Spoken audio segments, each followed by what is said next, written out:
Assalamualaikum warahmatullahi wabarakatuh. Perkenalkan, nama saya Yulianti dengan NIM 2023-62010. Saya dari Fakultas FKIP Prodi PG PAUD.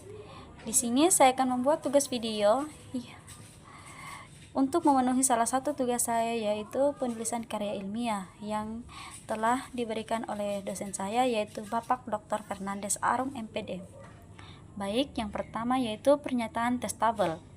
Pernyataan tidak testabel adalah pernyataan yang dapat diuji kebenarannya secara ilmiah karena bersifat umum, subjektif, dan tidak memiliki ukuran yang jelas. Biasanya, pernyataan ini menggunakan kata-kata seperti lebih baik, pasti, atau sangat membantu, tanpa menjelaskan bagaimana cara membuktikannya. Misalnya, pernyataan anak yang sering bermain peran akan menjadi lebih pintar, termasuk tidak testabel, karena tidak menjelaskan apa yang dimaksud dengan lebih pintar dan bagaimana cara mengukurnya.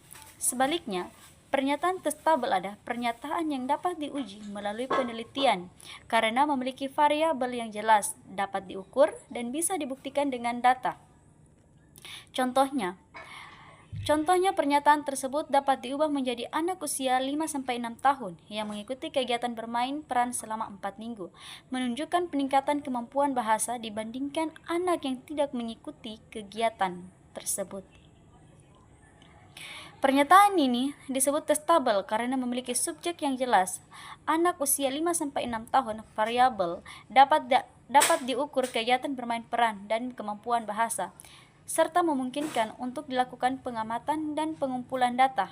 Dengan demikian, pernyataan testabel sangat penting dalam penelitian karena dapat dibuktikan secara ilmiah dan menghasilkan kesimpulan yang lebih objektif. Adapun nyata yang tidak testabel adalah belajar sambil bermain itu menyenangkan dan terbaik untuk anak. Sedangkan pernyataan testabel, anak usia dini yang belajar melalui metode bermain menunjukkan tingkat keterlibatan belajar lebih tinggi dibandingkan dengan metode ceramah. Adapun pertanyaan kedua, yaitu mengapa ilmu harus bersifat tentatif? Ilmu pengetahuan harus bersifat tentatif, sementara atau dapat berubah. Karena kebenaran ilmiah tidak bersifat mutlak, melainkan selalu terbuka untuk diperbaiki dan dikembangkan.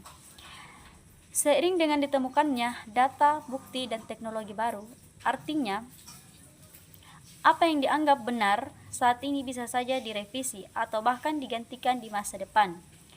Jika ada penelitian yang lebih akurat, sifat tentatif ini justru menjadi kekuatan ilmu. Karena kemungkinan ilmu terus berkembang, tidak kaku, dan selalu mendekati kebenaran yang lebih tepat.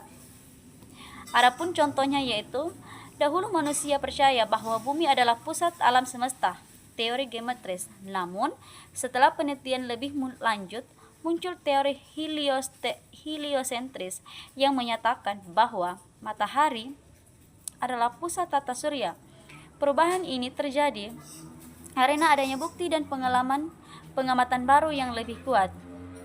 Baik, itulah penjelasan saya. Lebih dan kurangnya mohon dimaafkan, dan saya akhiri. Wabillahi taufiq wal hidayah. Wassalamualaikum warahmatullahi wabarakatuh.